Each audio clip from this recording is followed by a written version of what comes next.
I'm afraid I've got some news to break to you, and it might not go down quite so well, even though it's the honest truth. It is perfection doesn't actually exist. The reason is basically because we all have a different idea of what perfection actually is. I mean, if my life was perfect, I'd live in a remote croft in the Yorkshire Dales somewhere, with a yard full of old tractors that I could drive anywhere that I wanted to. And when I turned the kitchen tap on, Yorkshire ale would come out. But for a lot of you watching this, that might be your idea of a living nightmare. It's the same when it comes to photography.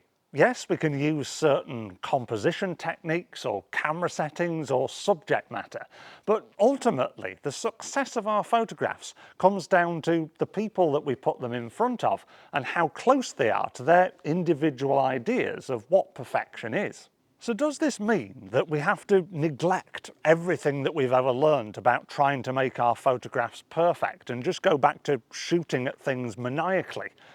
No, I don't think it does.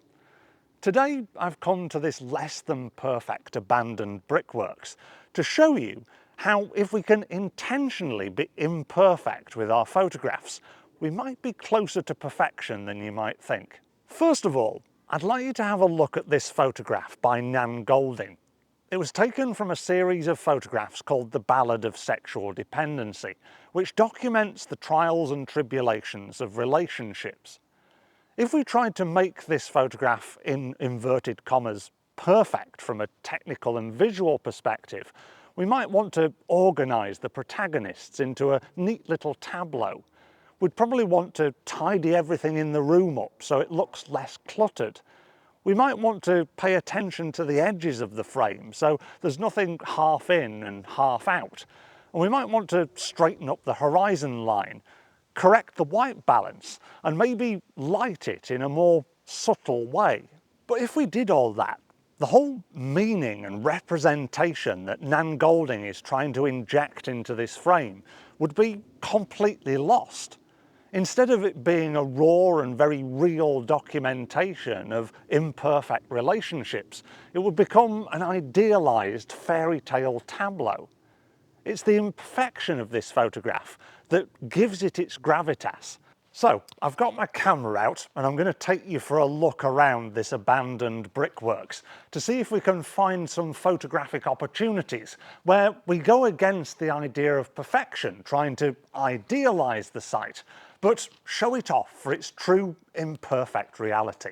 When it comes to composing photographs, I'll often suggest that people simplify things as much as possible, because photography is often about making a subject stand out, and simplifying its surroundings is often the best way to do it.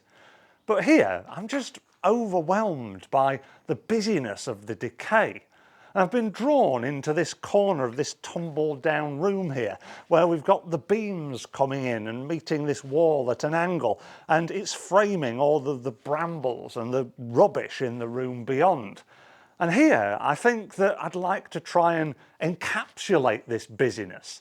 So I'm going to use the angles of the lines leading through to draw the eye. But instead of having a clear standout subject, I'm just going to use the vanishing point and the brambles. And to do that, I'm going to use quite a shallow depth of field, so I can focus on the brambles so your eye doesn't necessarily travel much further and is drawn back in the composition.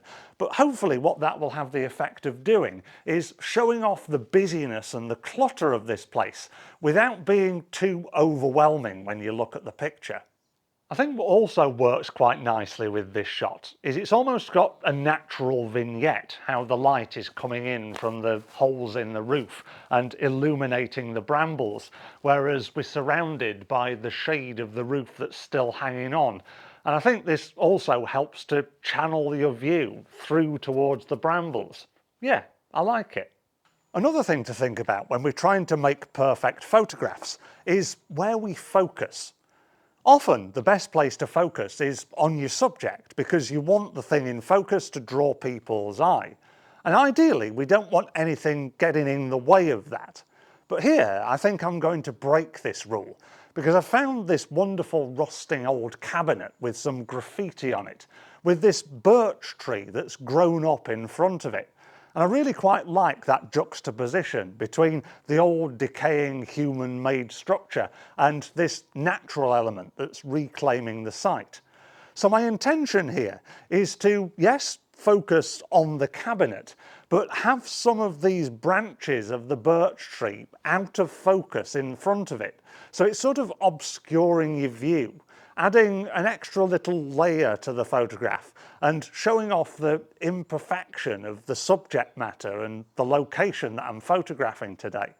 To achieve this, I've got quite close up to the tree, so the closer the branches get to my camera sensor, the more out of focus they're going to become.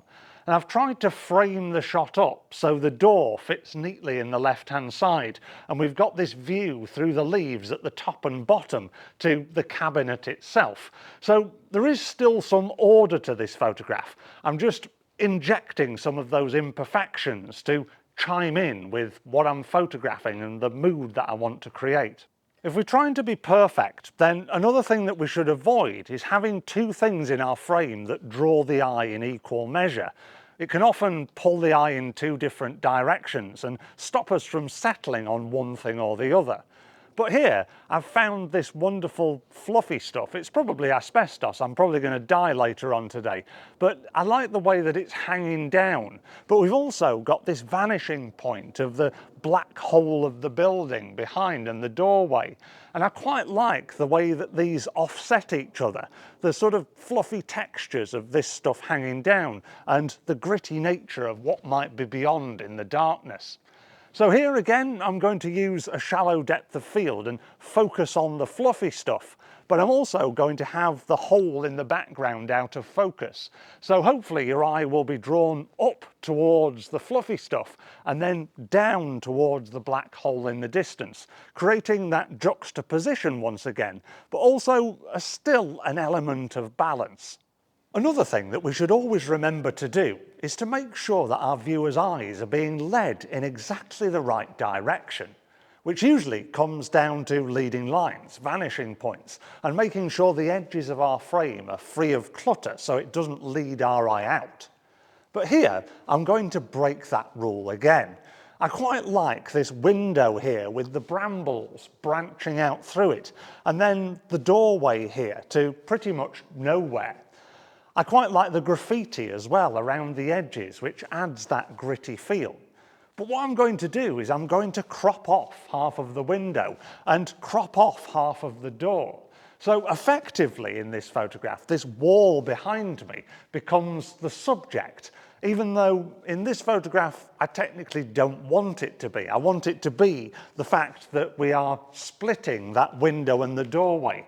And again, that juxtaposition between nature and human-made structure that is now abandoned will hopefully come across.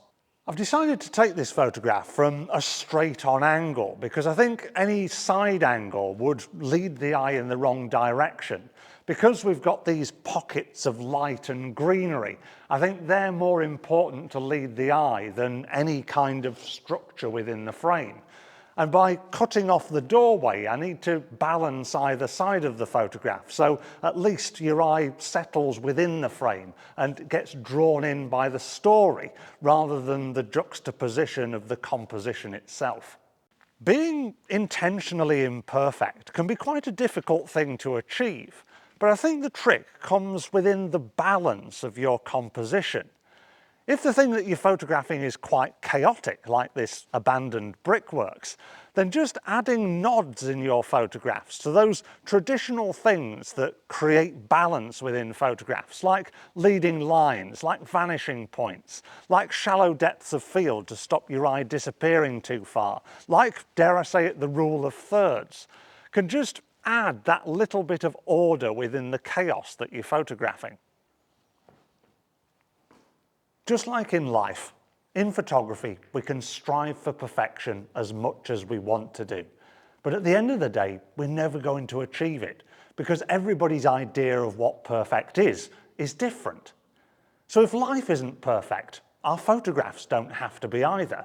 And indeed, if we can inject some of those imperfections into the pictures that we make, it might create something different, more interesting, as we share with people a little imperfect slice of our own imperfect lives. I hope you've enjoyed this video and found it inspirational. If you have, then please like and subscribe if you haven't done so already. And to keep the inspiration flowing, watch this video next. Thank you very much for watching. I'll see you again soon. Bye for now.